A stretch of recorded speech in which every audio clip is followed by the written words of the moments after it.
And when they get sounds of seja bem-vindo à nossa reunião ao redor de nossa mesa espiritual, do Espírito Santo, que habita em nós, já está aqui. Amém?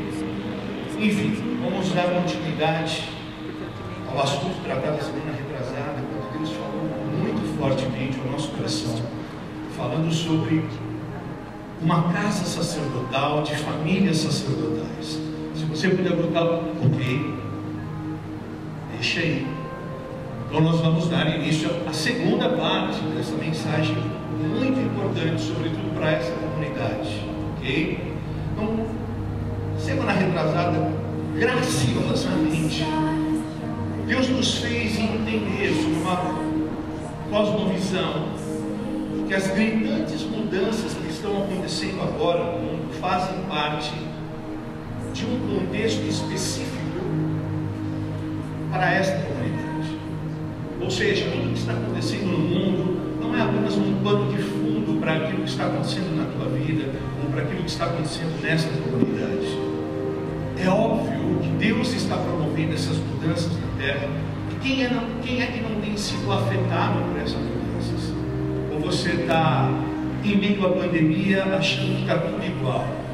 Tanto é que agora se criou um termo do novo normal.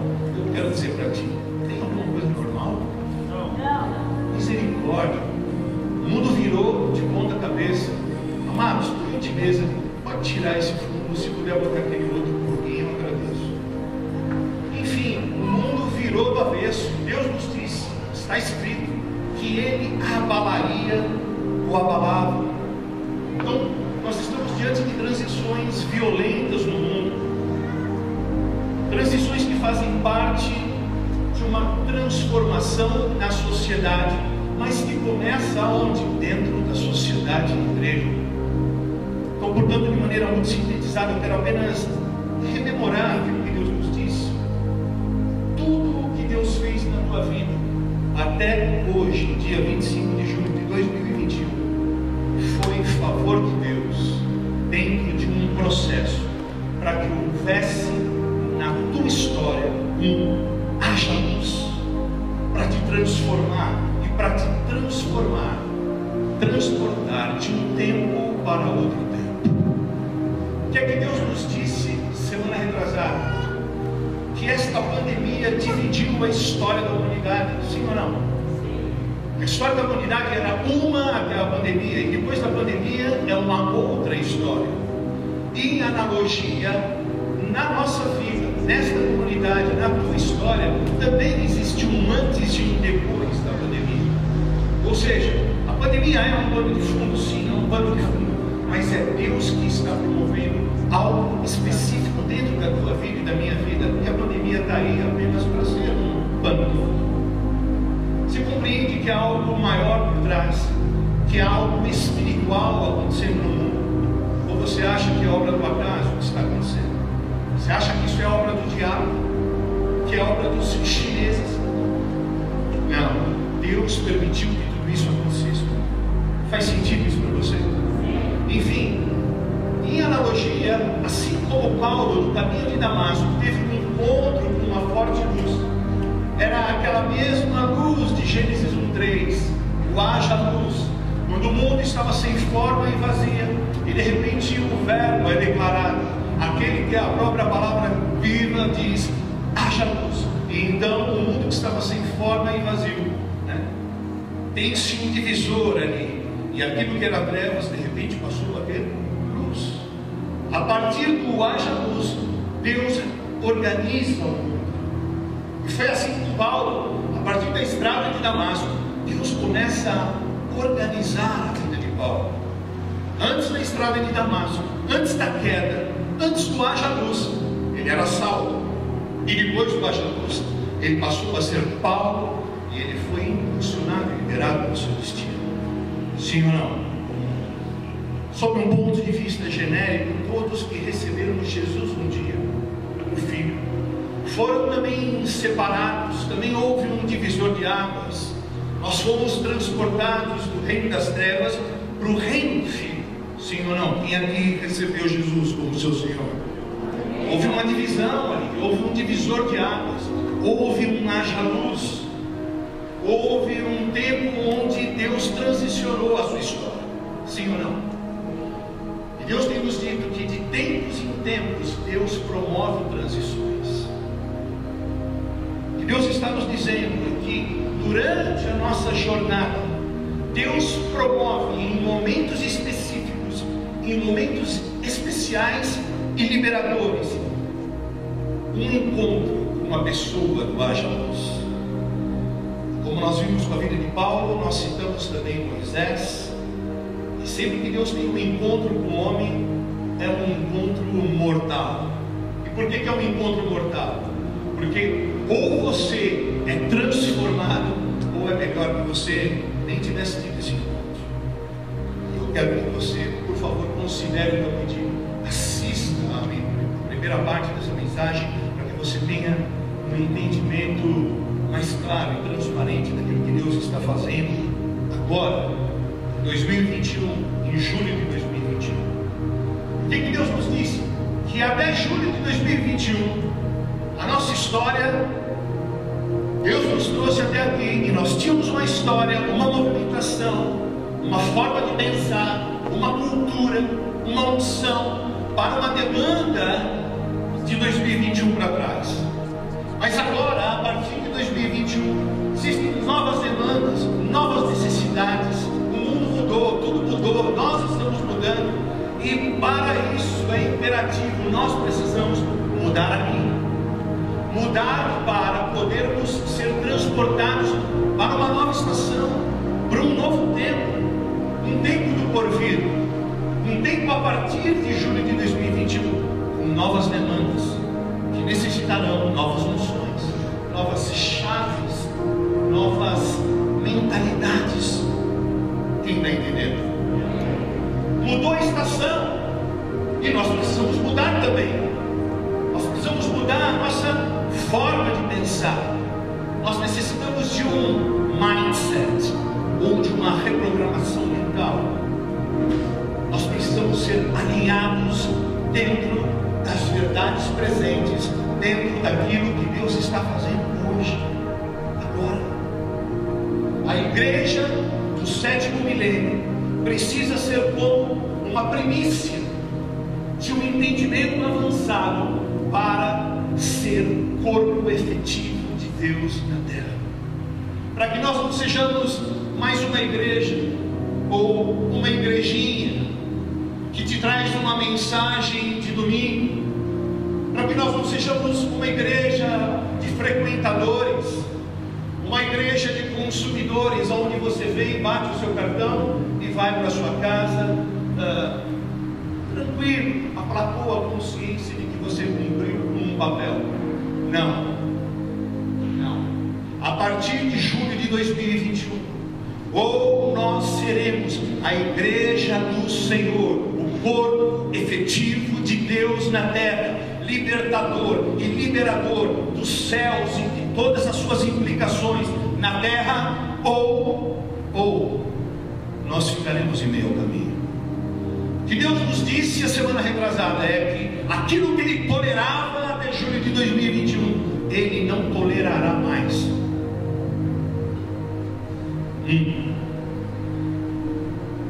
Por isso Ele cobra um mindset, uma mudança de mentalidade, uma mudança de conduta, e Ele nos transporta de um modo de agir, de um modo de pensar, de um modo de atuação, que era um modo resgate, personificado pela pessoa de Moisés, e agora Ele nos molda e nos coloca debaixo de um outro modo de atuação, um modo, quem lembra? Edificação.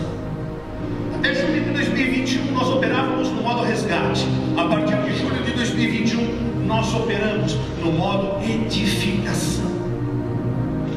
Quem está entendendo? Fala para o irmão, assista no YouTube, você vai entender melhor. Deus nos cobra. É preciso mudar. A igreja de 2021, a igreja genuína, precisa ser uma primícia nesse tempo, em renúncia, em entrega, em resiliência, em paciência, uma primícia de pioneirismo, de coragem, de intrepidez, de enfrentamento dos caos circunstanciais e do caos literal que tem abatido a nossa vida. Ou tem alguém aqui nadando de braçada, mas você ora por mim. Tomara que você esteja vivendo um bom momento na sua vida. Mas em regras gerais, eu penso que todo mundo, sem exceção, está debaixo de uma crise tremenda. Quem pode estar feliz diante do que está acontecendo no mundo? Deus está mudando a igreja na terra. Deus está mudando o mundo. E Ele vai mudar o mundo a partir da igreja. Veja a responsabilidade que eu e você temos. E Ele diz: que era tolerado ontem, não será mais tolerado hoje. Em alusão a Josué, um dos personagens desta mensagem, na primeira parte, o que nós vivemos antes do rio, as experiências antes do rio, para além daquela margem, foram experiências, foi uma história, tiveram momentos bons ou ruins, não importa, são experiências que nos trouxeram até aqui. Ebenezer, glória a Deus, até aqui nos ajudou o Senhor. Mas o fato é que Deus está mudando a movimentação da igreja na terra, e nós precisamos mudar a nossa mentalidade. Aquilo que aconteceu antes do rio são experiências das quais nós não vamos jogar fora. Tudo cooperará para o bem daqueles que amam a Deus. Eu e você. Tudo, nada vai se perder. As lágrimas, as vitórias, tudo vai cooperar, mas há uma mudança de movimentação da igreja. E nós precisamos entender isso.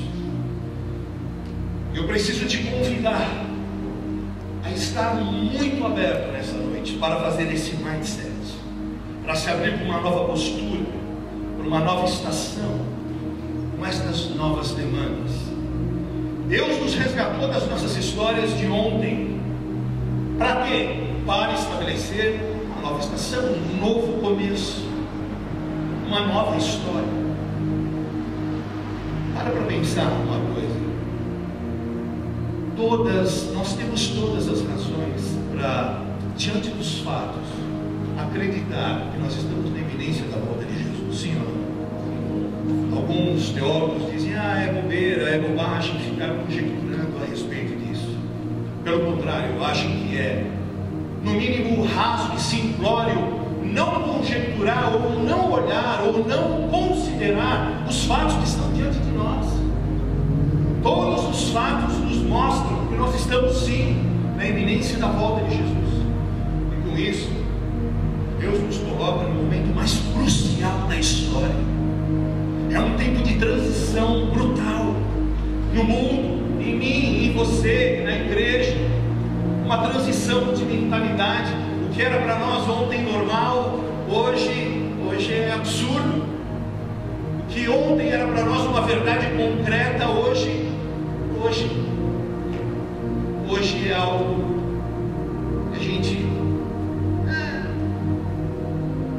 O que ontem as nossas famílias tinham como algo impensável, intolerável, hoje nós toleramos.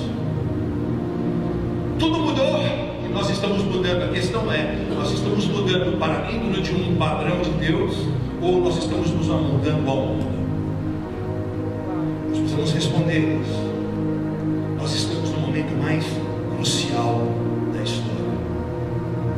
Fazendo alusão e voltando ao nosso personagem da semana retrasada, Moisés teve a sua vida dividida, separada.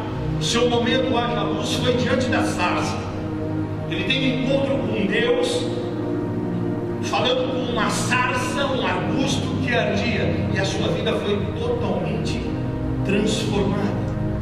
Em analogia ao momento que eu e você estamos vivendo, nós estamos diante de uma transição, diante de uma mudança absoluta. O encontro com a sarça transformou Moisés de um pastor de ovelhas em um apóstolo. Transformou Moisés a partir de um envio, a partir daquele encontro. A palavra envio significa, no original, apóstolos. O que Deus estava dizendo para Moisés era o seguinte: Moisés, até aqui a tua unção era para cuidar de ovelhas, mas daqui para frente eu te envio, eu te comissiono para você libertar uma nação. Essa unção de pastor não serve mais, você precisa de uma outra unção, porque são outras demandas. Vocês entendem? Até aquele momento havia uma demanda, havia uma unção, havia uma movimentação de Moisés. A partir daquele encontro, a partir daquele haja luz, mudou a movimentação, mudaram as demandas. Então foi necessária uma mudança de mentalidade para que ele deixasse de ser um pastor de ovelhas do sogro Jetro, para se transformar num apóstolo, num libertador de toda uma nação. É isso que Deus está fazendo hoje, agora. E nós precisamos entender que eu e você, a igreja do Senhor, estamos debaixo dessa transição. O que está acontecendo no mundo não é mero acaso. O que está acontecendo com você na sua casa não é mero acaso. Eu quero te ajudar a entender e a compreender e a se abrir para ser transformado de dentro para fora, a partir do Cristo que habita em você, fazer você funcionar com a sua mente, não a sua mente, a mente de Cristo, pensar diferente, abrir-se para o novo, para as coisas que Deus está fazendo agora. Pense na vida de Moisés. Até os 40 anos ele era um príncipe dentro do palácio de Faraó, a maior nação da terra. De repente, no dia seguinte, ele passa a ser um perseguido porque matou um egípcio, e ele passa então a ser um assassino. E aí ele vai para o deserto. Deus desconstruiu Moisés, arrancou-lhe aquele status de príncipe, moeu graciosamente aquele homem e o transforma em alguém invisível, um príncipe da maior nação da terra. Do dia para a noite, agora precisam ser transformados em alguém invisível, sem status, sem pedigree, sem sangue azul. E aí, passado mais 40 anos, mais uma transição, e aí ele se depara com a sarça, e agora ele passa de pastor para um apóstolo libertador de nações. Deus está promovendo transições assim hoje na terra, e eu quero que você se coloque dentro dessas transições. Está fazendo sentido para você? Igreja do Senhor, seja bem-vindo a julho de 2021. Deus está mudando a sua igreja na terra.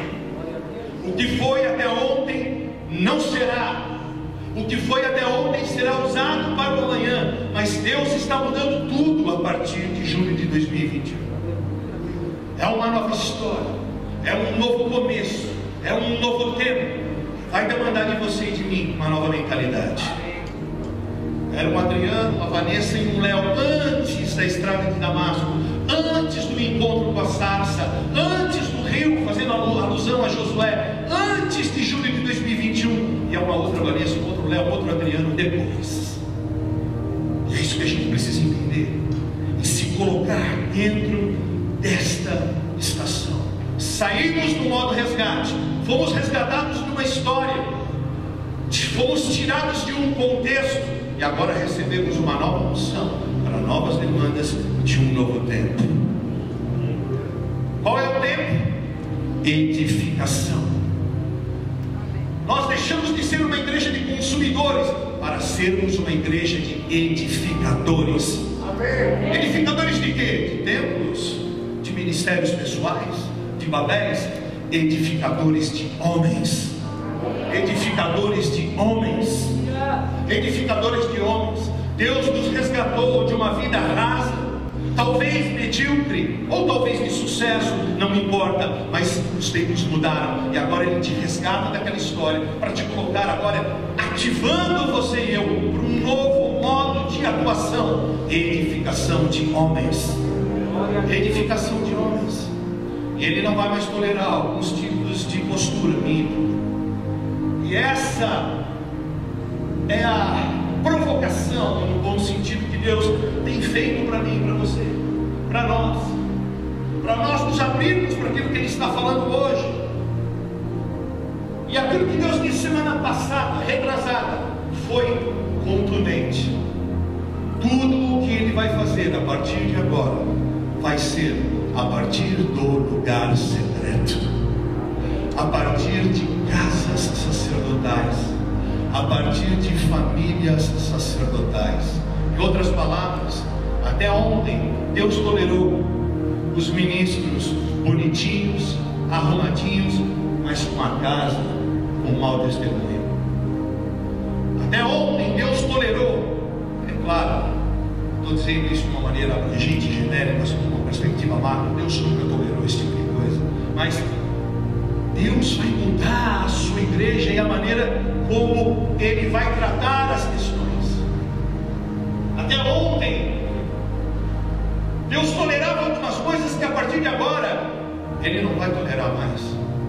Ah, apóstolo, o que você está dizendo? Que Deus vai mandar fogo do céu? Não, eu creio que não. Mas nós podemos viver uma vida aquém do nosso chamado, na periferia do nosso chamado. E não há coisa pior para o cristão, não há coisa pior para um filho viver longe do centro da vontade de Deus. Então Deus está construindo uma nova igreja, com uma nova liderança, com uma nova mentalidade, com uma nova cultura, com uma nova cultura e uma nova conduta, com um novo tipo de governo, um novo tipo de liderança.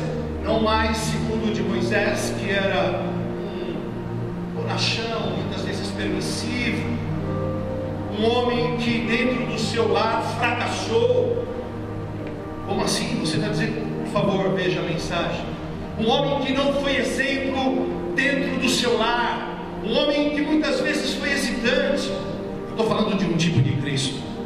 Um homem que muitas vezes desobedeceu, um homem hesitante, o homem que recebeu a lei, mas não entrou na terra prometida, o homem que é a representação máxima da lei, mas que não penetrou a graça. Então Deus levanta um outro modelo, Josué. Quem era Josué? O seu sucessor. Uma outra mentalidade, uma outra conduta, uma outra postura, uma outra unção. E como é que ele governou? De dentro da casa dele. Aonde começou o seu governo? Aonde começou a sua liderança? De dentro de casa, onde ninguém o via, longe das luzes da ribalta, longe dos palcos. Josué foi um líder notável, agressivo, sábio, inteligente, estrategista, mas servo, humilde, que serviu Moisés até o fim. E qual era a característica da qual nós nos apropriamos na semana retrasada?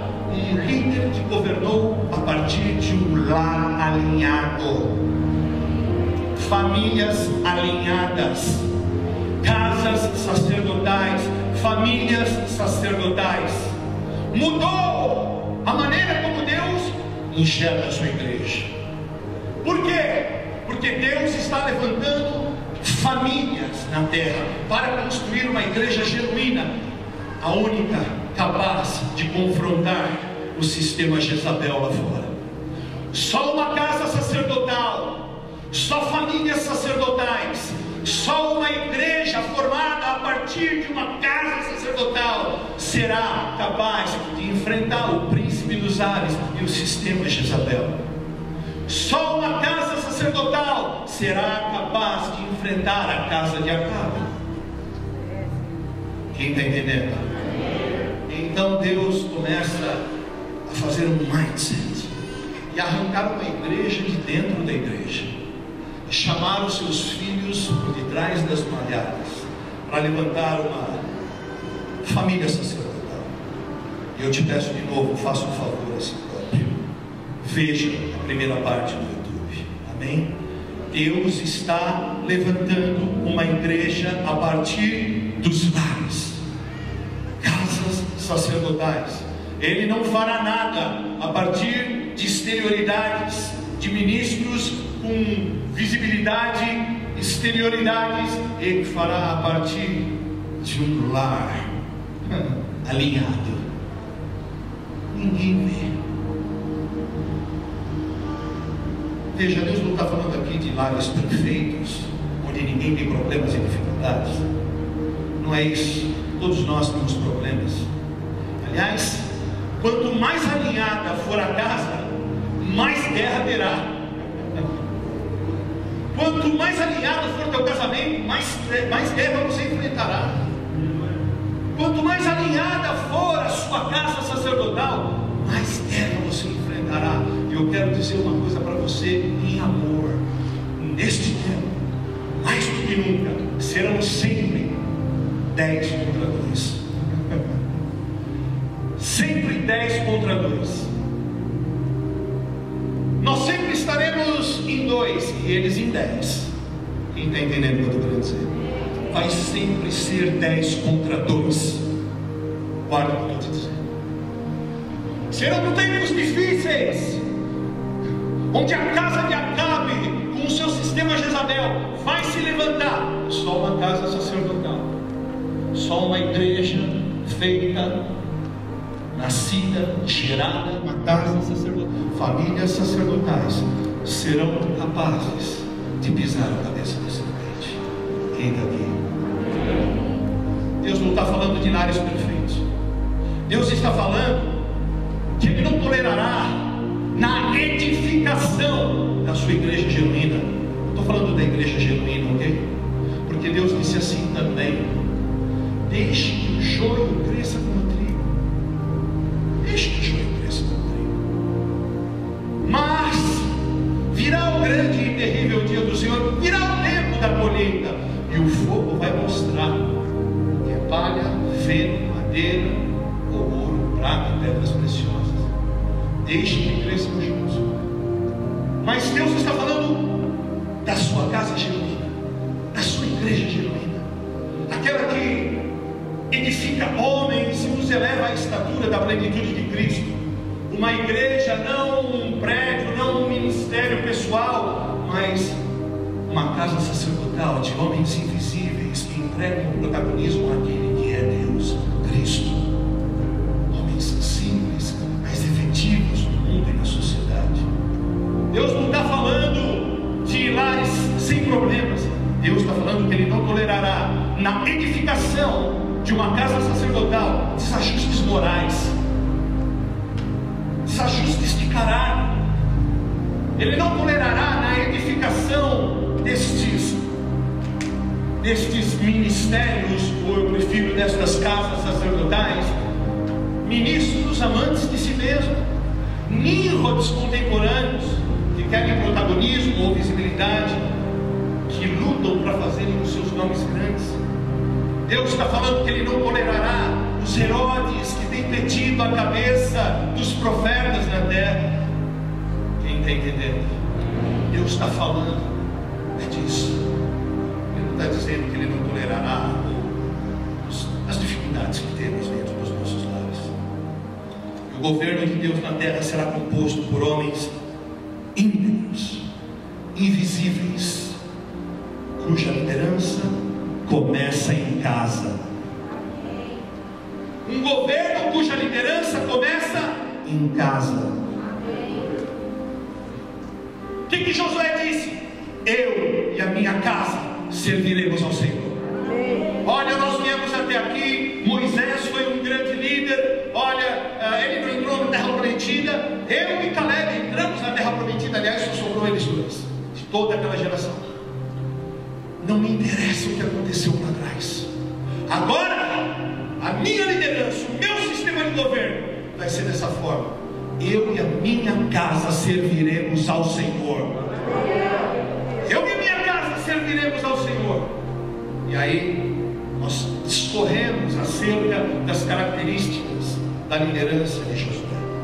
Deus tem um novo padrão, um novo começo para a sua igreja.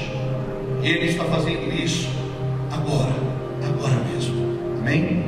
Por favor, tenha paciência comigo hoje. A mensagem não é tão curta, mas ela é importante para que a gente entenda o nosso papel agora dentro da timeline, da história da igreja da qual eu e você fazemos parte. Eu quero te lembrar mais uma vez: que nós somos privilegiados porque nós estamos vivendo no momento mais crucial da história da humanidade. Aleluia, aleluia. E Deus então começa a descortinar novas dimensões de entendimento, trazendo revelações graduais. E à medida que a gente vai avançando no entendimento e nas perspectivas de entendimento, Deus começa a descortinar verdades. Ou seja, à medida em que a história anda, Deus gradualmente, progressivamente, traz novas revelações. Nós temos aprendido isso. Essa é a tônica desde sempre, com os grandes reformadores, com os reis, com os profetas, ao longo da história. Nós temos aprendido sobre parousia aletheia, ou seja, verdades presentes, as coisas que Deus está falando agora, hoje, na igreja. Quem está me entendendo? Glória a Deus. A história está se desenrolando e Deus está progressivamente trazendo novas revelações para o tempo presente, ok? Abra comigo a sua Bíblia, o aplicativo, no livro de Hebreus, capítulo 12, por favor. Eu acho, eu marquei aqui, eu não sei se eu vou ler na Almeida Revista Corrigida ou na King James, ok? Não me importa. Hebreus 12, de 18 a 23. Está escrito assim. Acharam?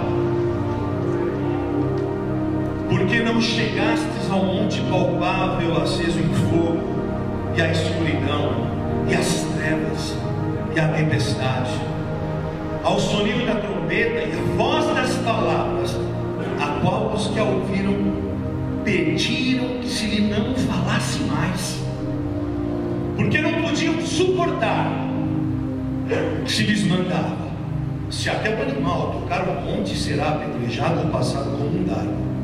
E tão terrível era a visão que Moisés disse: estou todo assombrado e tremendo. Verso 22. Mas chegastes ao monte Sião, e à cidade do Deus vivo, a Jerusalém celestial, e aos muitos milhares de anjos, a universal assembleia e igreja dos primogênitos que estão escritos nos céus, e a Deus, o juiz de todos, e aos espíritos dos justos aperfeiçoados. Uau! Veja que interessante, Deus tem falado conosco já por pelo menos 5 anos. Quem é mais antigo na casa vai lembrar e entender estas coisas, das quais Deus vai gradualmente e progressivamente nos trazendo um maior entendimento. Ele vai revelando aquilo que Ele tem para nós. E aqui a gente vê o escritor de Hebreus, verso 18, dizendo assim: nós não chegamos ao monte palpável, físico e literal. Ora, que é o monte? O monte faz alusão a um lugar alto, a um lugar de encontro com Deus. Era o que acontecia com o próprio Moisés. Ou seja, o monte sempre fala do lugar de encontro com Deus. E o verso 18 traça um cenário. Era um lugar aceso em fogo, e a escuridão, e as trevas, e a tempestade. Era um lugar assustador, mas era um lugar de encontro com Deus. Por isso o povo estava terceirizando a sua relação com Deus e dizia: Moisés, suba lá você, nós não queremos ter esse tipo de encontro, não, pelo menos neste nível. Nós estamos ouvindo daqui. É assombroso de longe ver os raios, as vozes, as trombetas, as vozes. Peçam para que não nos falem mais nada. Nós não queremos as implicações de ter que subir neste lugar alto. Lembre-se, com Deus o encontro é sempre mortal. Assista a mensagem, primeira parte. Porque Moisés teve também um encontro mortal.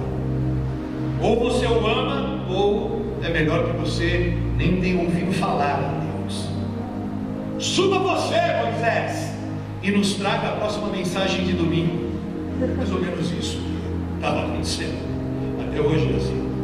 E o verso 19 mostra esse Deus espantoso, terrível aos olhos dos hebreus. E eles diziam que ao som das palavras de Deus, eles pediam: não é só para que ele não fale mais nada. Moisés, suba você, nos deixa aqui quietinho, nos deixa aqui, a gente aqui na nossa church. Ei, Moisés, nos deixe na cantina, deixa a gente aqui ouvindo um louvor agradável, deixa a gente lá no estacionamento dos camelos, mas não nos peça para subir, vai você, Moisés. Olha, nós queremos Deus, mas desde que possa ser um encontro legal. Nós queremos Deus, Moisés, mas desde que não seja tão terrível assim e que não implique em demandas que me façam ter que mudar. E assim como era ontem, é hoje. Tem alguém entendendo aqui? Amém. Nós não queremos Deus neste nível. É perigoso se relacionar com Deus neste nível. Nós não sabemos, Moisés, se nós podemos lidar com as implicações de estar diante de Deus.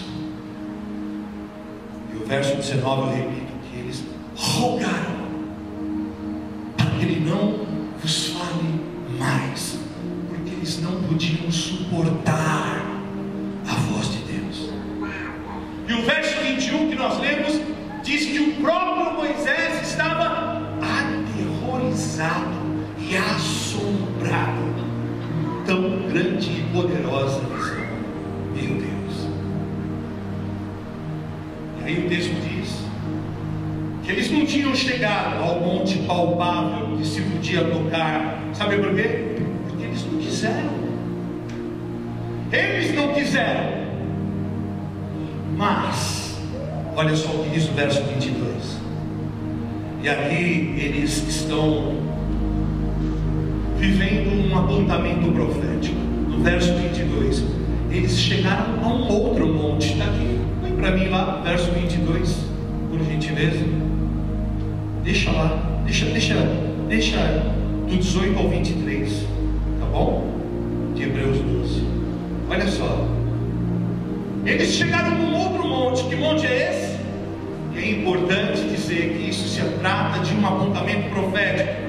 Olha só: mas chegastes ao monte Sião, e à cidade do Deus vivo, a Jerusalém celestial, e aos muitos milhares de anjos. Que estranho. Ou seja, eles chegaram ao monte Sião. E aqui a gente precisa acelerar o nosso mindset, as nossas mudanças de mentalidade, para entender que este monte não é um monte literal. Não se trata de algo literal, mas se trata de uma dimensão espiritual. E o texto diz que eles já chegaram. Mas que lugar é este? Este monte Sião espiritual? Vem comigo, Isaías 60. Nós não vamos abrir, nós não vamos ler. Diz que a lei sairá de Sião. O que é a lei? Ora, a lei é a palavra. A lei é a palavra. E a palavra quem é? Cristo.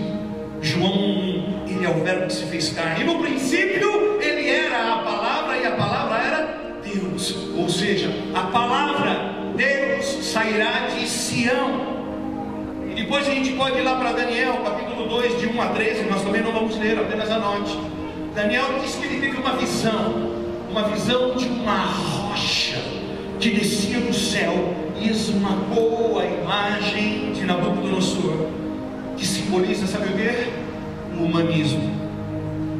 O humanismo, o intelectualismo, a força, a pujança do homem. Aqueles que se apoiam no seu próprio entendimento, o humanismo de maneira geral.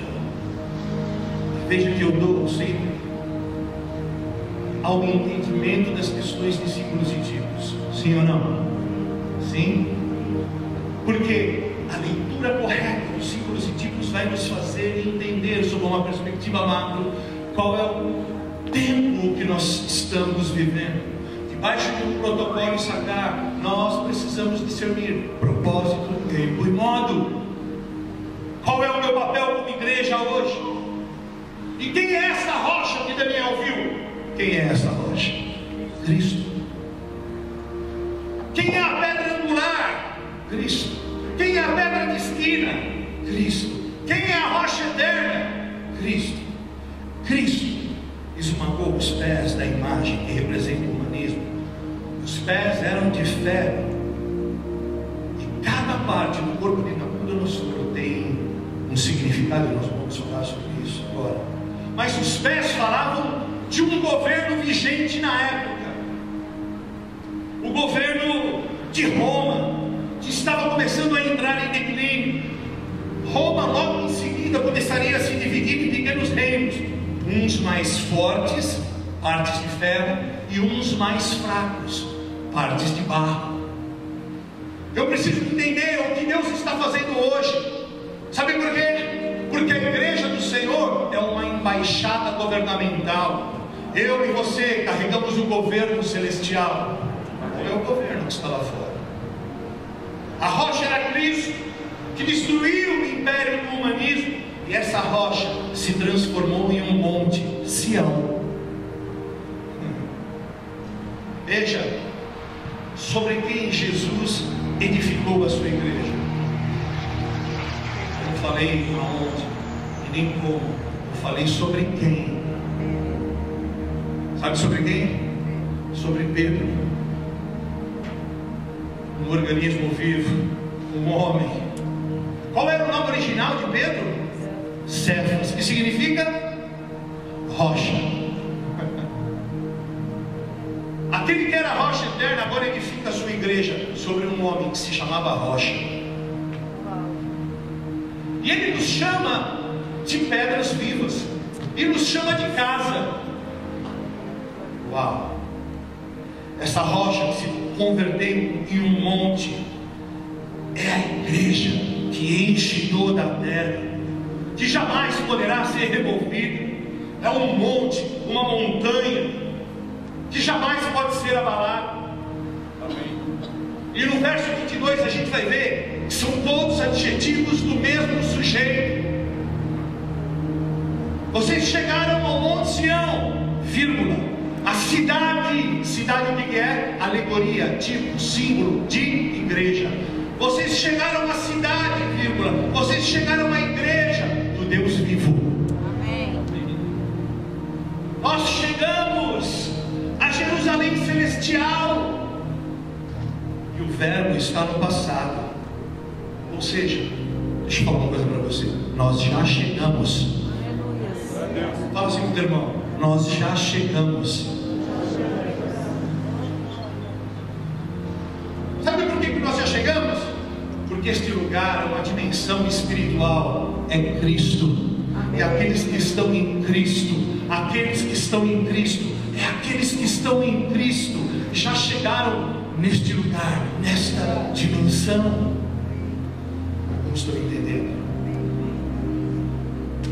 Então nós nos tornamos sua igreja, o seu corpo na terra, do qual Ele é o cabeça.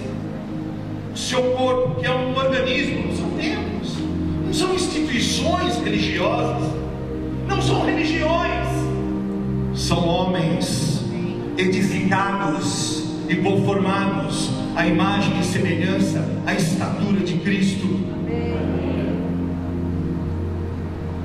Deus fez para si um corpo onde Cristo é o cabeça, e o nosso papel é multiplicar, multiplicar, multiplicar, segundo a nossa espécie. Quem somos? Pedras vivas. Você está vindo comigo? Quem somos? Pedras vivas.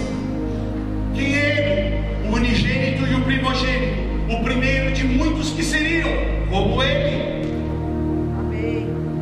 E Ele diz mais, Ele diz assim: olha, vocês farão também obras ainda maiores das quais eu fiz. Uau, só o Carlão e a Daniela estão felizes. Nós precisamos multiplicar esse padrão.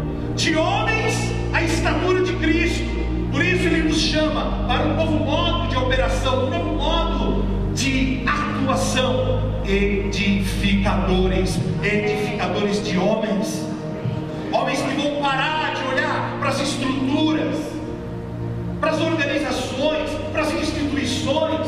Não estou falando que a gente precisa ignorar a estrutura, não, mas Deus está construindo algo de dentro para fora. Tudo mudou, tudo será ressignificado, tudo já está sendo ressignificado. As igrejas vão sair desses prédios, desses templos gigantescos, e vão voltar para o underground. Vão voltar para as cavernas circunstanciais. Vão voltar para os lares, casas sacerdotais alinhadas, de gente íntegra, limpa.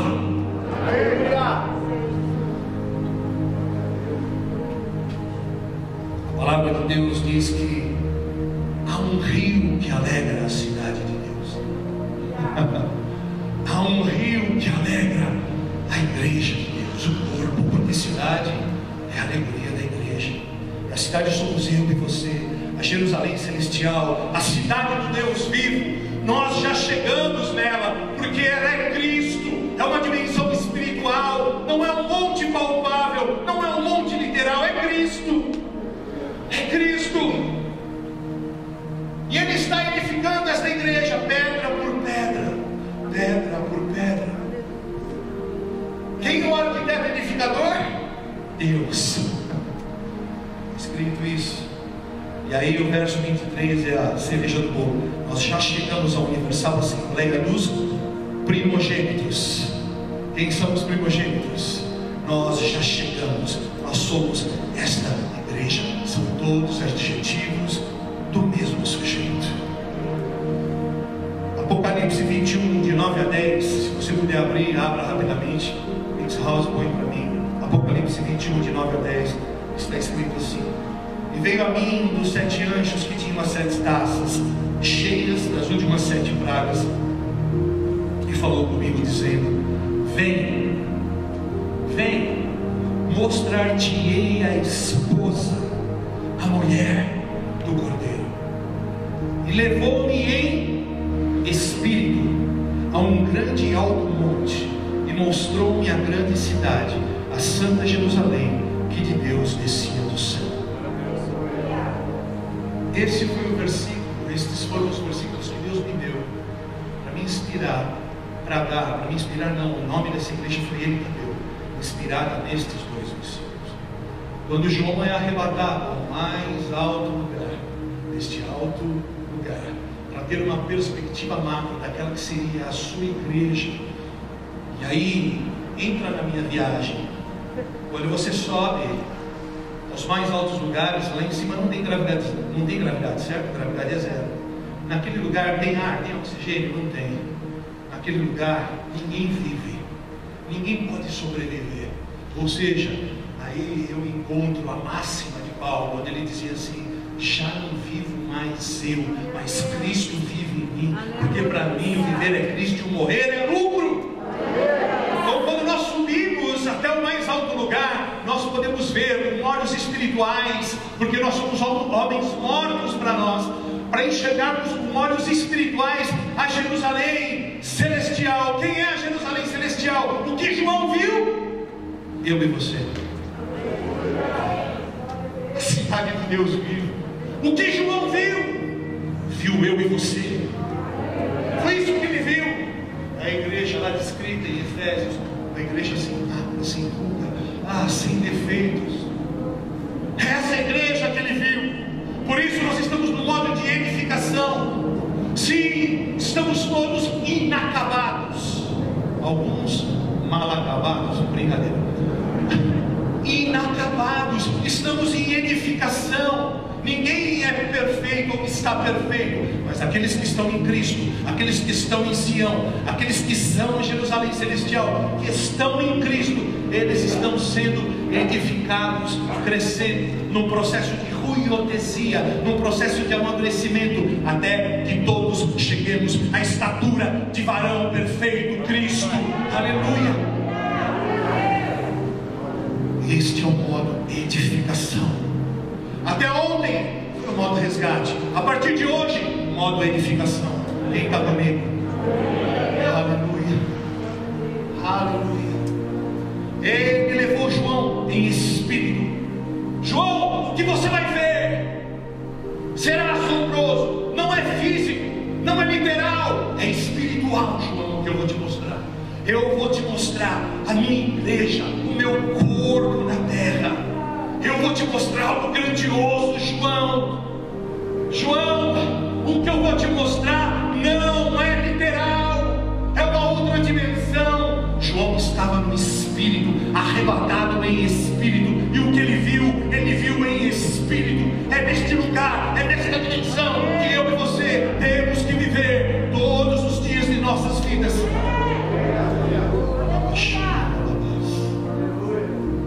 Ele viu, e lembra daquela canção, talvez não seja do seu tempo.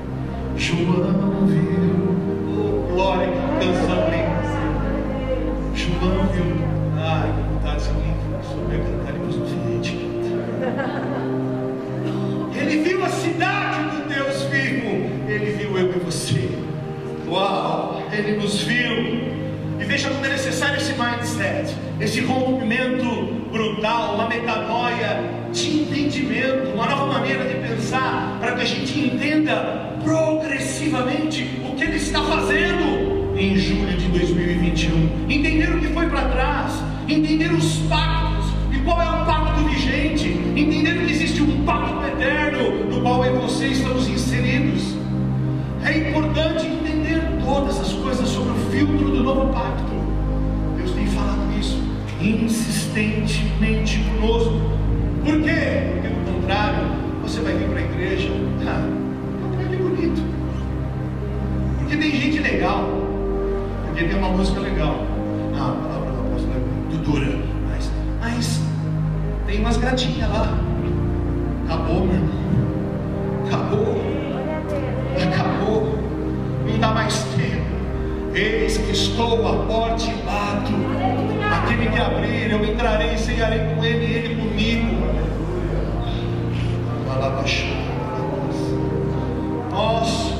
Nós sabemos sobre uma perspectiva genérica e macro. A igreja nacional, a igreja não sabe quem é e para onde vai. Ainda age debaixo de uma genética paroquiana.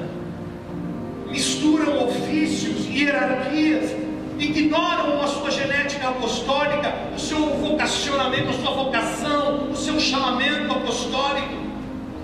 Estão edificando sobre um desenho outro, uma mentalidade equivocada. Esse é o perigo de edificar sobre uma mentalidade obsoleta, caduca, sem saber quem somos e para onde vamos. Então a gente corre o risco de estar na igreja sem saber que estar na igreja tem pouco a ver, ou quase nada a ver com ser igreja. E aí nós vamos entender que nós não devemos nos relacionar por afinidade, e nem estar numa igreja por exterioridades, mas nós devemos nos relacionar por propósito, e sob uma perspectiva de um propósito eterno. E aí a gente vai vencer essas questões, desculpe o termo, ridículas, de pessoas que vêm na igreja e saem da igreja porque houve algum tipo de problema. Meu irmão, aonde que não tem problema? Me mostra esse lugar. Jesus me leva nesse lugar. Se tem um lugar que tem problema, é a igreja. Eu não estou falando de desajuste moral, eu não estou falando de falta de caráter, eu não estou falando de loucura, porque é justamente o contrário, a inversão disso é que Deus está falando para nós. Eu estou falando que a igreja é um lugar de gente em edificação. Deus está falando de uma igreja de edificadores de homens. Chega, acabou o tempo de sermos consumidores. A igreja é um organismo vivo que está em construção, pedra por pedra, até que ele volte. Até que ele volte. Amados, é importante abranger os aspectos da mudança de mentalidade para preparar o nosso espírito para entender as demandas desse novo tempo. Está fazendo sentido para ti? Então eu quero falar agora sobre a nossa casa sacerdotal. e aqui extrair de outros protagonistas características bem definidas, para nós extrairmos e aplicarmos na nossa vida, assim como nós fizemos com a vida de Moisés e Josué. Nós vamos falar hoje de um homem chamado Jeú. Repita para o irmão, Jeú. Olha que bonito, que lindo, né? E eu já vou chegar em Jeú. Deus está falando de homens com características muito bem definidas, homens com uma mentalidade governamental, que começam o seu governo a partir de casa. Deus está levantando na casa e na terra casas sacerdotais. Está levantando na casa casas sacerdotais, que se tornem casa igreja.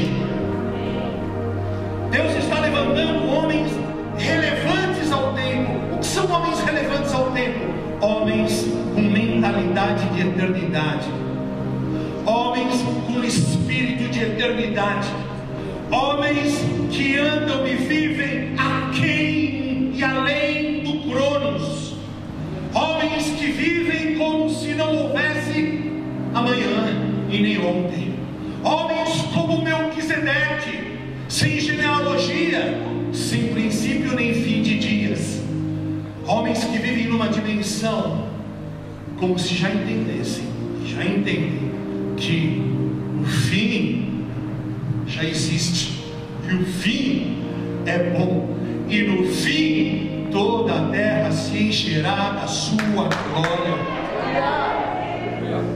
Toda a terra se encherá da sua glória. Homens com espírito de eternidade.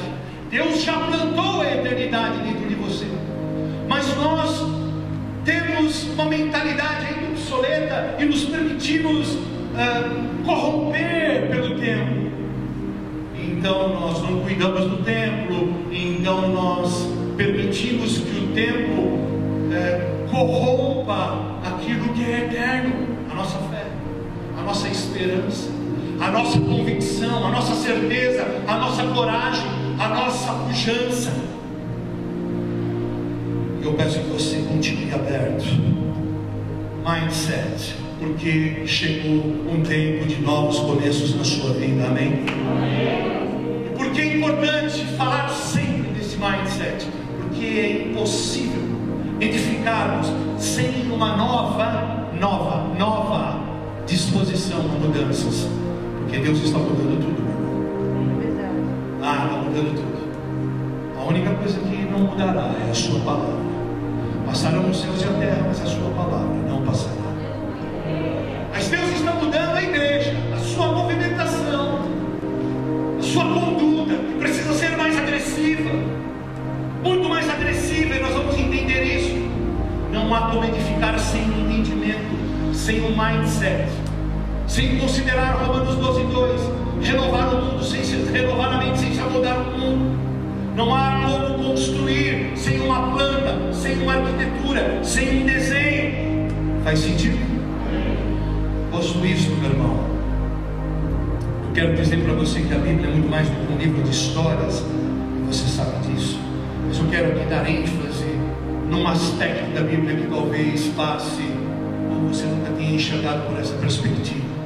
A Bíblia é um livro de economia. Eu não vou entrar nesse aspecto, que vem do grego oikonomia, que fala de administração. Já estou entrando, vai. Porque fala, sabe o quê? De cuidar das coisas do Pai. Jesus, quando foi perdido dentro da church, dentro da igreja, aos 12 anos, os pais chegaram para ele e disseram: Jesus, o que você estava fazendo? Ele disse assim: ora, vocês não sabiam que eu deveria cuidar das coisas do Pai? É a mesma palavra no original. Nós nascemos para administrar as coisas do Pai. E a Bíblia é um livro que é uma constituição governamental. Repita comigo: constituição. Olha que palavra bonita, né? Dá até para botar no feijão, né? Constituição. Gordinha assim, já pensa que é bacon, já quer cortar, tá? Constituição. A Bíblia é uma constituição. Como é que se explica isso? É preciso a gente entrar dentro do contexto histórico. Quando Jesus disse que sobre Pedro ele estabeleceria a igreja, é óbvio que ele não estava falando de religião, ele estava falando de a constituição de um governo, a constituição e o estabelecimento de uma embaixada na terra. Está fazendo sentido? Jesus estava falando que sobre Pedro, não um templo, não um lugar físico, não uma dimensão geográfica, mas uma dimensão espiritual dentro de um organismo vivo, um homem. Sobre um homem, ele estabeleceria uma constituição, uma embaixada governamental. Era disso que Jesus estava falando. Na mentalidade judaica, na cultura judaica, igreja não é religião, mas é uma embaixada governamental. Vamos entender isso. Na mentalidade judaica, dentro da cultura judaica, tudo falava de um contexto só. Ou seja, para eles, César, que era o imperador, era como se fosse uma igreja, porque era uma embaixada, um governo. Os reis, profetas e sacerdotes de outrora eram como os homens que governavam. Faz sentido isso? Dentro da ótica e da perspectiva, do entendimento daquela época, olhar para Roma era como olhar para a igreja, uma igreja. Tanto é que se transformou numa igreja. Quem está comigo? Ou seja, César tinha uma igreja, ou um império, é a mesma coisa. Era uma câmara de representantes governamentais. Faz sentido? Era a mesma coisa, sacerdotes, reis e profetas eram representantes governamentais. Não tinha a ver com os ritualismos, com as liturgias, com os serviços, com os cultos, com as festividades, com as datas. Não tinha a ver com todo esse cerimonialismo. Era uma coisa só, era uma cultura. Era uma cultura. Vocês lembram a mensagem que Deus nos deu há pouco tempo atrás sobre a ação do príncipe deste século? O que significava século? Vocês lembram? Século é um sistema cultural, um sistema, uma estrutura de pensamentos que forma uma cultura. Lembra isso? Vocês não lembram? Enfim, a igreja tinha representantes de um governo, representantes governamentais. E a igreja hoje deveria ser assim. Deus governa a terra, deveria, não por causa dele, mas por nossa incapacidade, pela nossa falta de entendimento, governar a terra a partir do governo da igreja. Faz sentido? A Bíblia diz que os reis, os presidentes buscariam a igreja para conselho.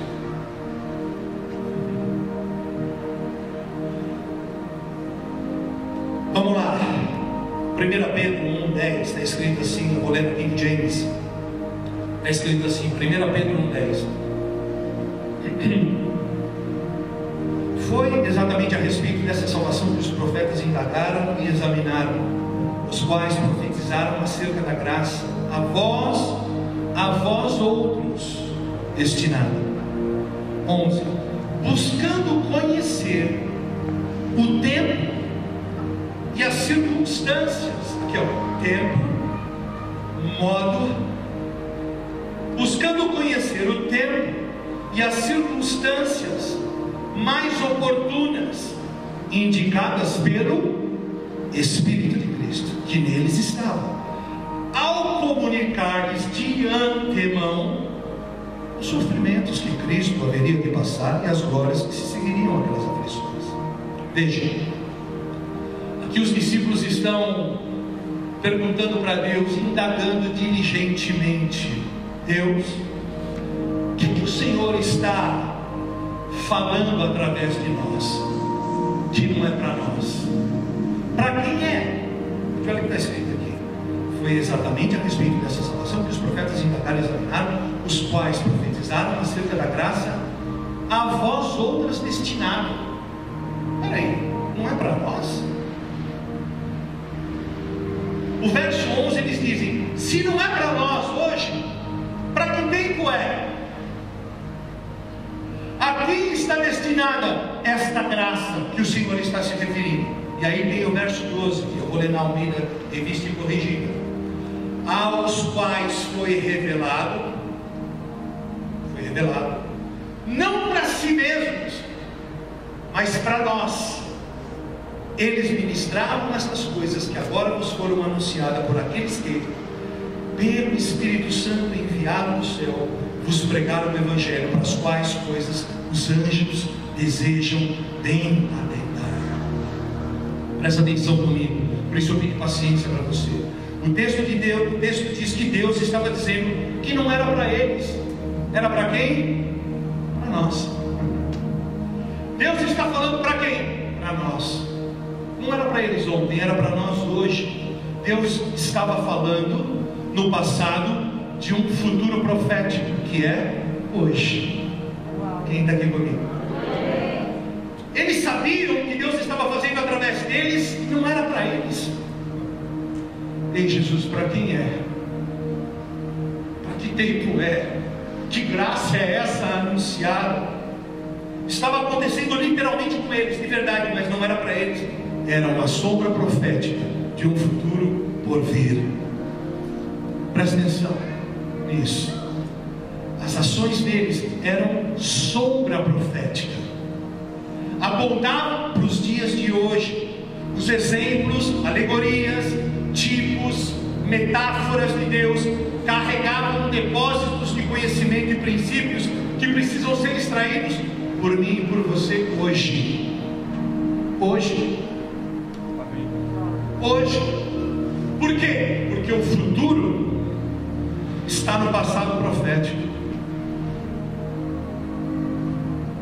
Abre em 1 Coríntios 10, os versos 5 e 6. Eu vou ler na Almeida, revista e corrigida. 1 Coríntios 10, 5 e 6. Contudo, Deus não se agradou da maioria deles. Por isso, os seus corpos ficaram espalhados no deserto. Estas coisas ocorreram. O que está escrito na tua Bíblia? Estas coisas ocorreram.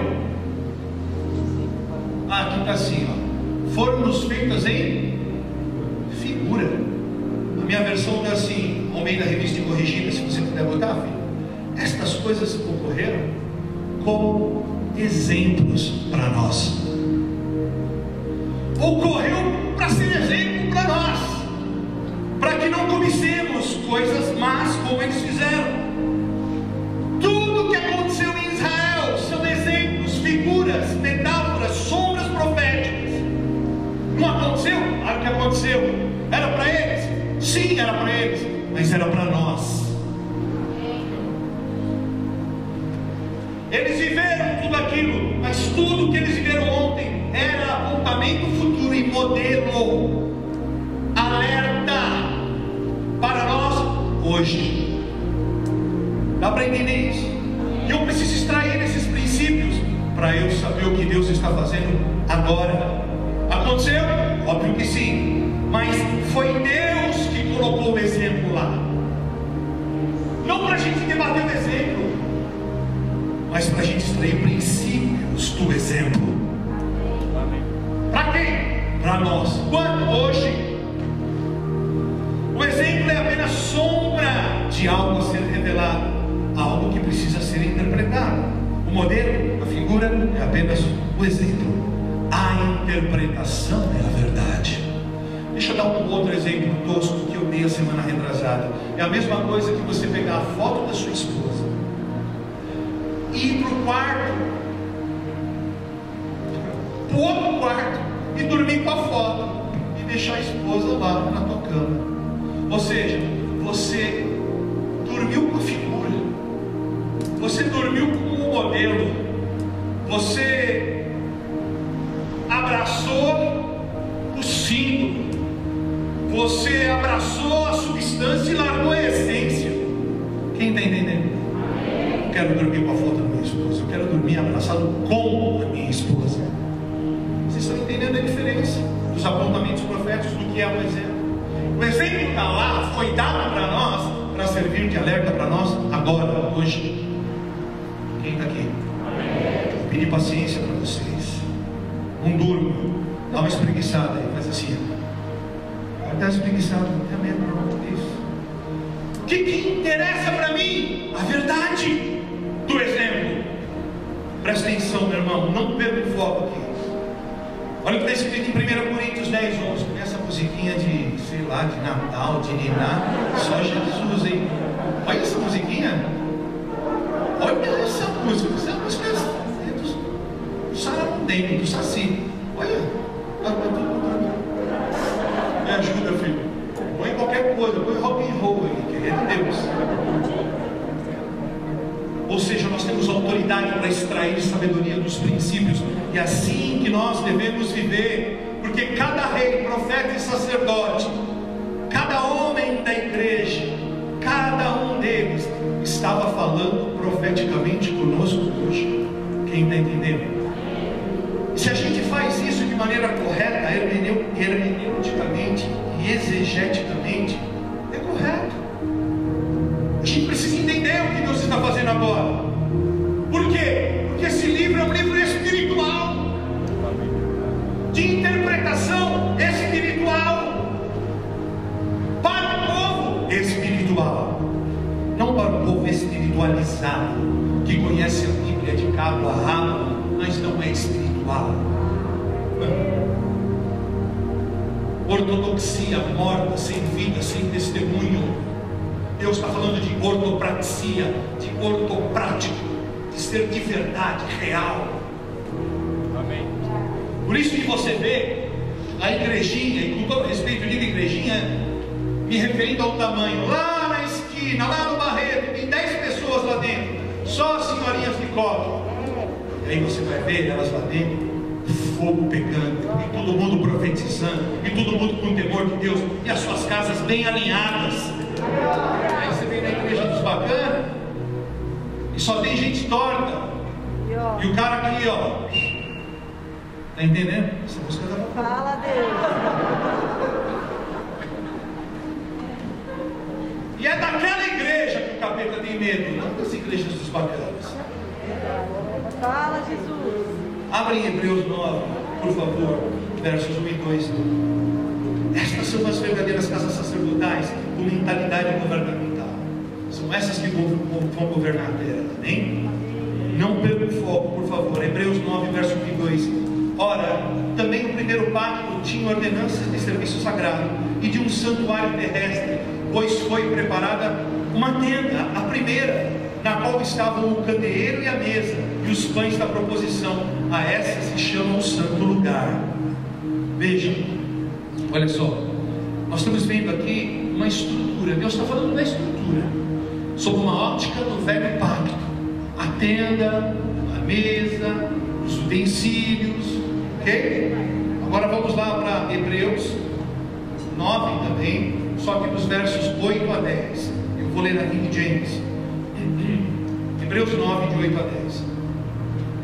Dessa maneira, o Espírito Santo estava revelando que,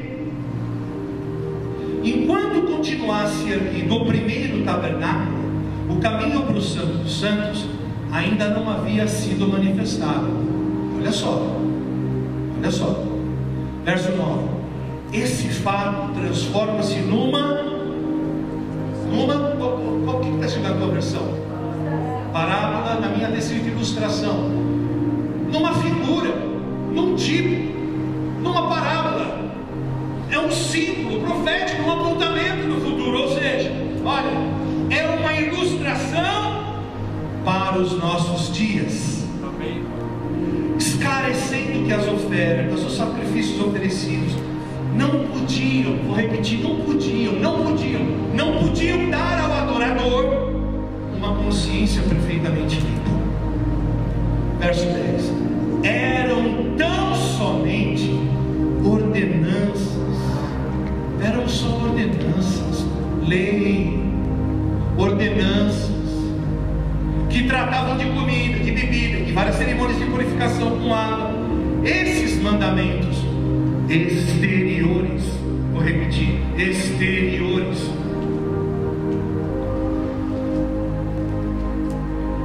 Foram impostos até a chegada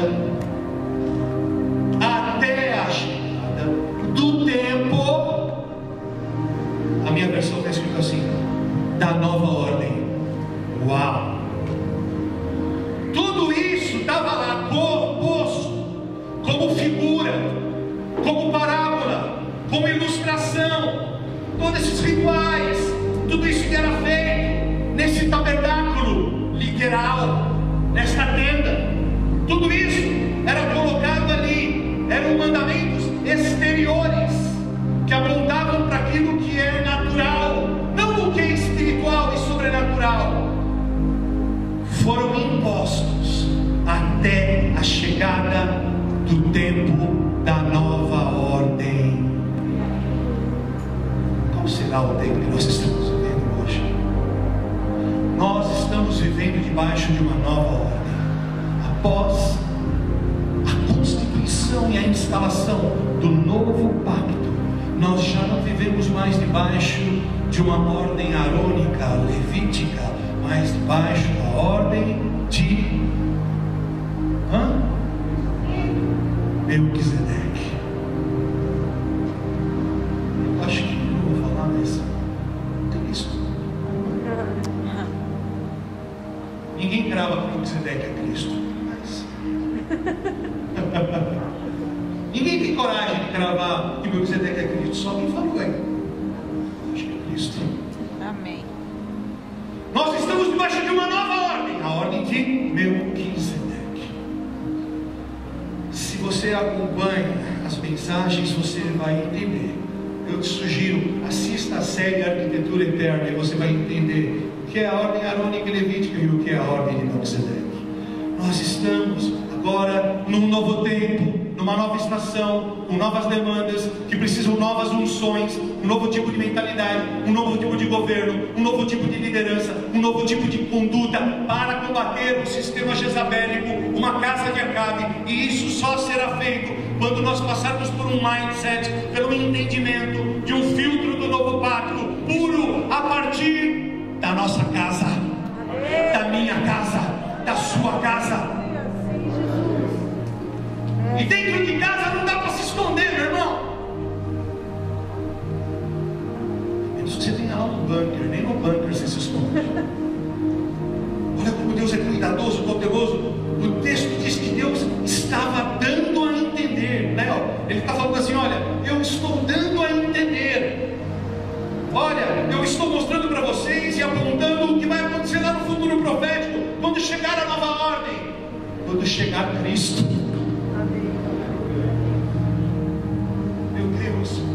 Aquilo era sombra do que ainda ia ser revelado. Quando? Quando chegasse o novo pacto. E como é que um pacto se dá? Fala assim para o teu irmão: sem sangue não há um pacto. Então, no pós-cruz, após o derramamento do sangue do Cordeiro Imaculado, então se estabelece um novo pacto, uma nova ordem. Não uma ordem arônica e levítica, mas uma ordem de Melquisedeque, uma ordem espiritual que traz uma dimensão espiritual. No pós-cruz, através de um pacto de sangue, um sangue infalível, um sangue imaculado, um sangue que fala mais alto do que sangue de bodes e touros, o sangue de Jesus, o sangue do Cordeiro Pascal, o sangue do Cordeiro de Deus que tira o pecado do mundo, o sangue que me limpou, que me salvou, que me redimiu, que me remiu. Este sangue, o único sangue, através deste pacto. Então, lá em Atos 1:8, através do Dunamis, ele cumpre a sua palavra e ele derrama o Espírito Santo. E agora, tudo o que interessa para Deus não é o que é feito de maneira não é o que é feito debaixo de uma velha ordem, mas tudo o que é espiritual. Espiritual. Por isso Deus tem nos dado e tem sido enfático: tenham cuidado para fazer igual um modelo com exatidão. Noé, faça igual ao modelo. Noé, faça com exatidão. Salomão, faça com exatidão. Faça igual ao modelo. Adriano, Leonardo, Hugo, faça segundo o modelo. Façam com exatidão. Façam com exatidão. Denise, Vanessa, façam com exatidão. Sigam o modelo. Sigam o modelo. A igreja tem um modelo: Cristo. O tabernáculo, que ontem era um apontamento deste tabernáculo aqui, aquele tabernáculo não me importava. Eu não estou dizendo para você não estudar tabernáculo, pelo contrário, você precisa entender os símbolos e tipos para chegar no antitipo. Você precisa entender os tipos para chegar no antitipo. Quem está aqui comigo? Por exemplo, como é que eu vou entender o que Deus está falando quando Ele diz assim: eu estou no alto trono e os céus são os estrados dos meus pés?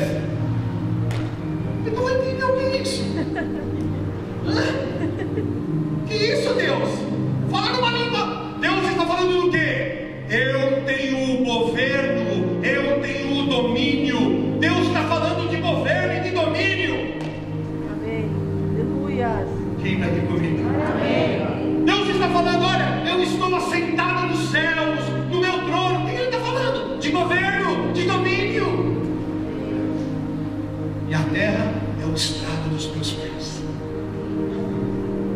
Se eu não for abrir a minha mente, se eu tiver uma mente paroquiana, se eu não transicionar, eu vou continuar lendo essas questões e entendendo: Deus está lá no céu, não, meu irmão, nós já chegamos à cidade do Deus vivo. Aleluia. Nós já chegamos a Jerusalém Celestial, nós já chegamos em Cristo. Ele habita em mim e em você, e agora Ele te deu não só uma nova vida, mas a vida dele. Ele te deu a mente dele e o Espírito dele. Nós precisamos mudar em 2021. Nós precisamos transicionar. Quem está aqui comigo?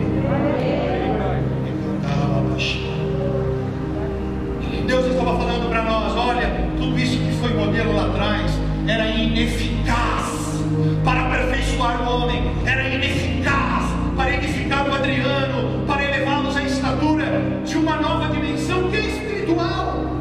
Por isso, aquele que recebeu a lei, o próprio Moisés, sequer entrou na terra prometida, porque nem o que recebeu a lei foi capaz de cumpri-la, porque ninguém poderia cumprir toda a lei. A lei não poderia jamais penetrar a graça. Por isso, Moisés, que é símbolo da lei, não entrou em Canaã, símbolo da graça. A lei não penetra a graça. E hoje eu e você somos livres, sem esforço algum, para vivermos na graça. Sabe por quê? Porque não é um lugar, é uma dimensão, é Cristo.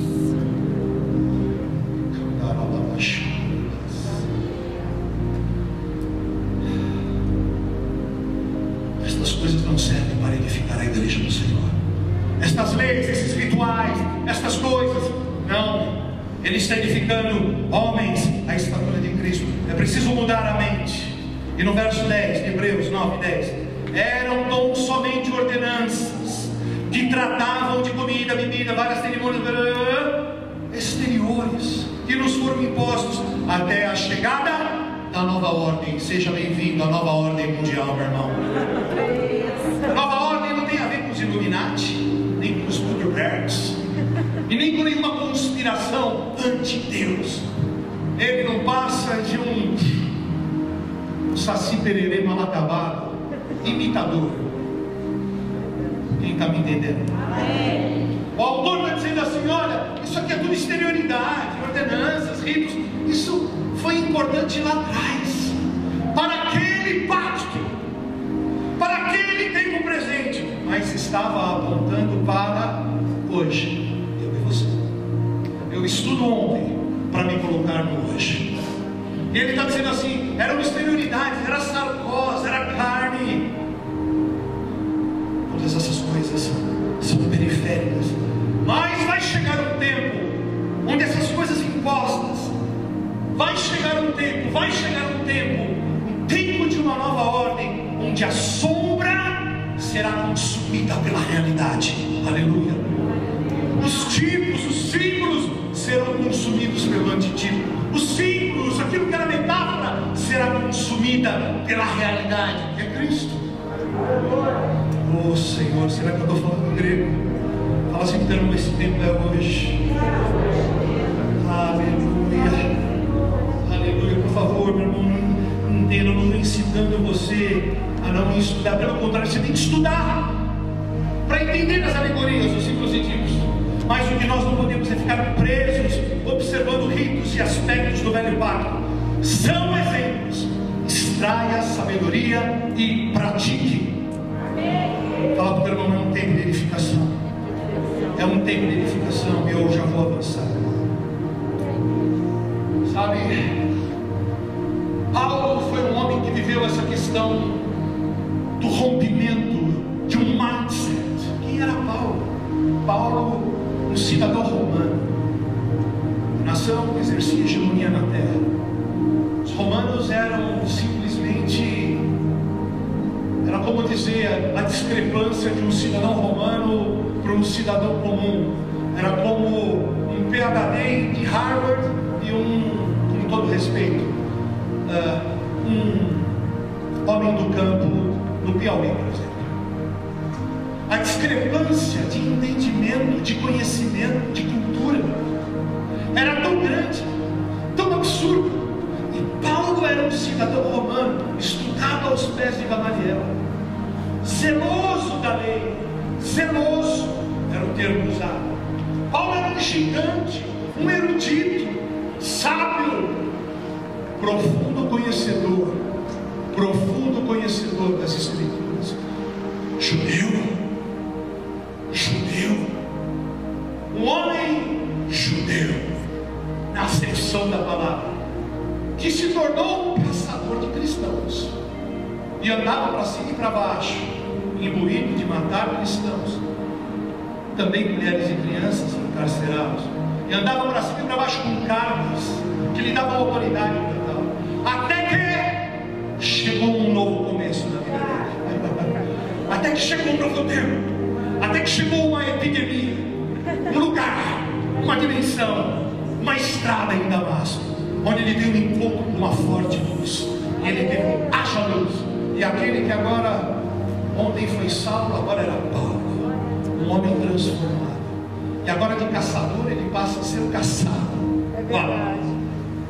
Paulo, um erudito, um sábio judeu. E então, aquele que era um caçador de cristãos, agora começou a pregar sobre aquele a quem ele caçava. Você já pensou um bug mental? A transição, o mindset, o que deve ter acontecido com aquele homem?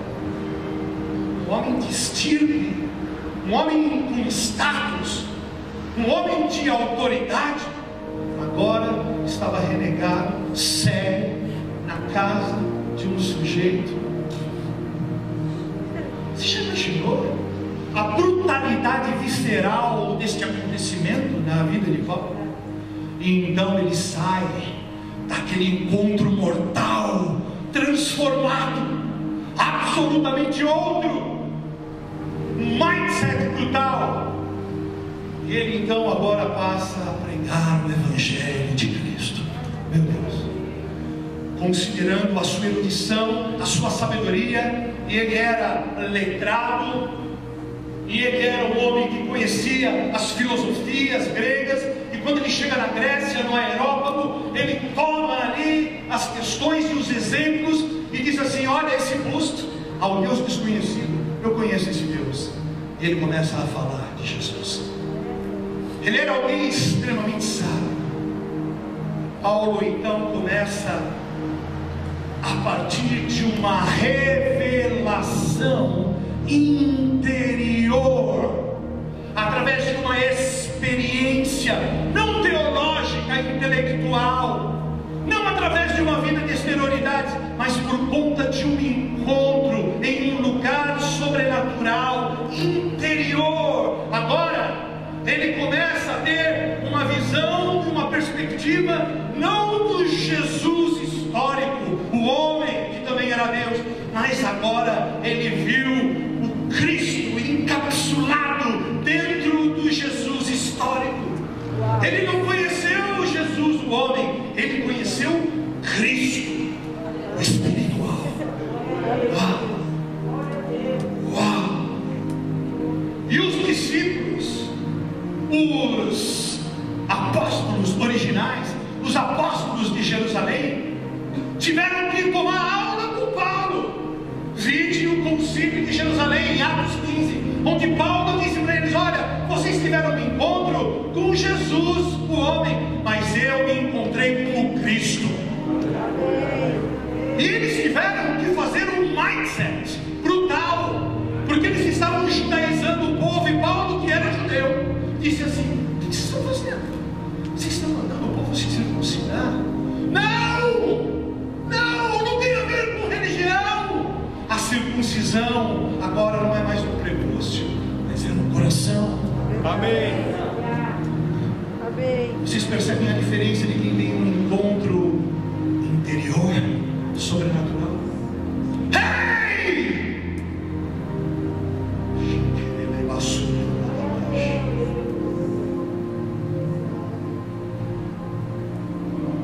Paulo foi transformado naquele lugar interior. Aqueles homens pescaram, comeram, tocaram em Jesus, não Paulo. Como isso? Ao contrário daqueles, o caminho de Emaús, Paulo teve a interpretação e a revelação de dentro para fora, no Espírito. No Espírito. Deus está chamando a sua igreja para viver nesta dimensão, nestes dias. Nestes dias. Hebreus 9:23 diz assim: era necessário, portanto, que as figuras das coisas que estão no céu fossem purificadas com tais sacrifícios, mas as próprias coisas celestiais com sacrifícios melhores do que estes. De novo figuras, de novo símbolos e tipos que estavam onde? Figuras que estavam nos céus, que tínhamos nos céus. Eram figuras de um velho pacto, de uma velha vigência, de uma velha ordem. Coisas que estavam nos céus, que precisavam ser purificadas. Purificadas como? Através de ritos. Mas aí chegou o tempo que estas coisas foram purificadas com um sangue melhor. Amém. Aleluia. Jesus não está no céu, meu irmão. Alguém já voou de avião aqui? Eu já voei de avião, nunca vi Jesus lá em cima. Diz que o homem pisou na lua, eu creio também, mas também não sou de Jesus estava lá. Deus está falando de uma dimensão espiritual, irmãos. Sabe onde está essa dimensão? Olha aqui para você, Senhor. Está em você. Amém. Está em você. É uma dimensão. Jerusalém celestial já chegou. Está em você. Homens de domínio governamental, de mentalidade governamental, de uma casa sacerdotal que confrontará a casa de Acabe. Amém. Nesta dimensão, o homem e Deus se fundem, moram juntos.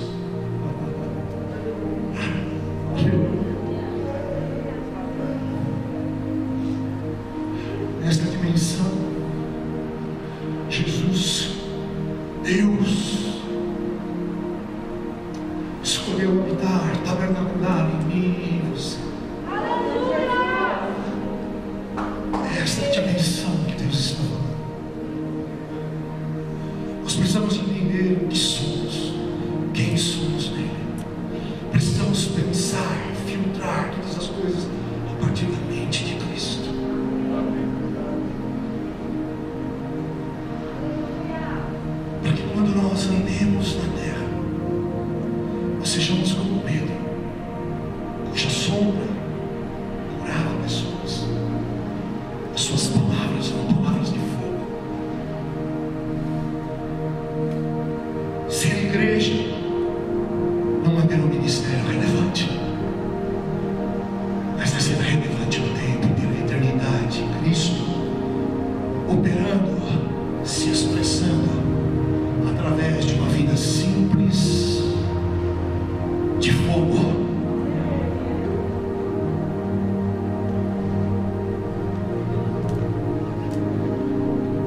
Tudo que Deus quer é estar conosco em intimidade. Essa mensagem vai ter uma terceira parte. Glória a Deus. Porque vocês viram que eu nem falei de Jeú ainda. Eu estou apenas tentando te ajudar a construir um caminho de coragem para andar em novos terrenos mentais. Não sei se tem sentido isso para você. Se abrir e pensar a partir da mente de Cristo, perceber que os símbolos e tipos escondem códigos, tecnologias espirituais que falam de hoje para mim e para você, coisas que eu e você precisamos discernir sobre o protocolo e sacar, para sabermos qual é o tempo, o propósito e o modo que eu, igreja do Senhor, organismo vivo, como eu devo operar, como eu lido com o caos externo e o caos interno. Quem está me entendendo? Só hoje tem 7 exemplos que nos dão autoridade para extrair princípios dos modelos do velho pacto, para aplicar quando? Hoje, agora. O ministério apostólico, profético do novo pacto estava lá, representado nos reis, profetas e sacerdotes. Estava lá. E Deus hoje está trazendo este paradigma de volta, o último pilar de uma casa sacerdotal.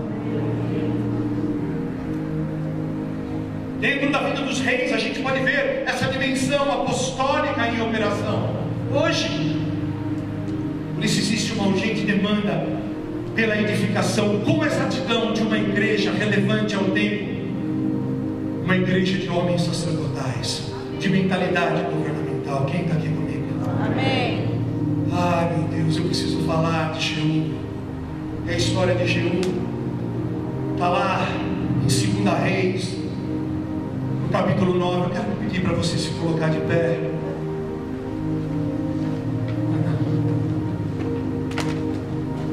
Preste atenção aqui em mim e não se distraia, por favor. Nem acredito que eu nem falei Jeú ainda. Vocês vão amar. Vocês vão amar Jeú. Eu quero falar deste homem, para além dos modelos que nós temos de Moisés e de Josué, que serviram de modelo para nos falar da transição. Um Moisés que fracassou no seu ministério, no lar, mas cumpriu o seu destino profético. É importante dizer isso. Ele cumpriu a sua sombra profética. Ele é um tipo de Cristo. E falamos de Josué, que se levantou como uma bandeira, um estandarte e um padrão de liderança, de governo, de conduta, de mentalidade, a partir de um governo que começava dentro de casa, uma casa sacerdotal. Quero pedir um louvor aqui. E agora nós vamos ver como acontece e por que nós precisamos ser casa sacerdotal nessa estação em julho de 2021. Fala assim pro teu irmão: na próxima semana nós vamos entender como é que acontece e por quê. Ai, oh Jesus, oh Jesus, oh Jesus amado. Vem aqui, Ivan.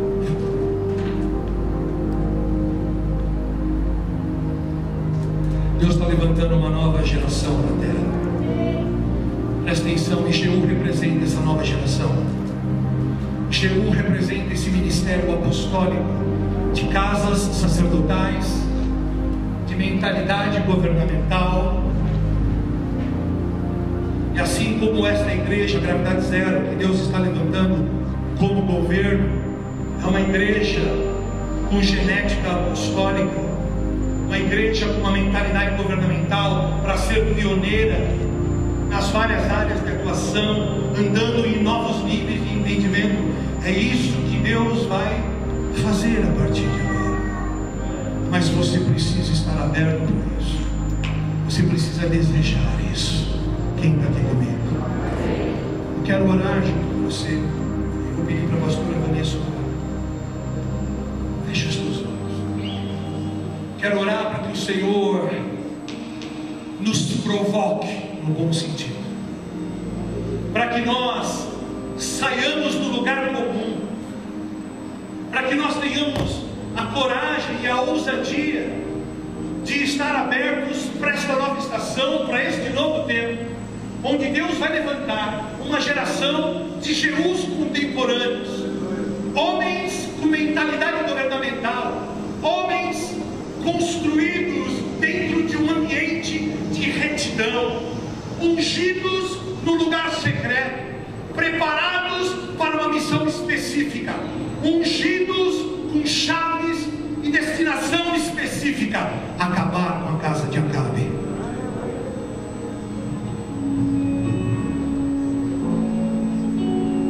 A partir da semana que vem, nós vamos, feche os olhos,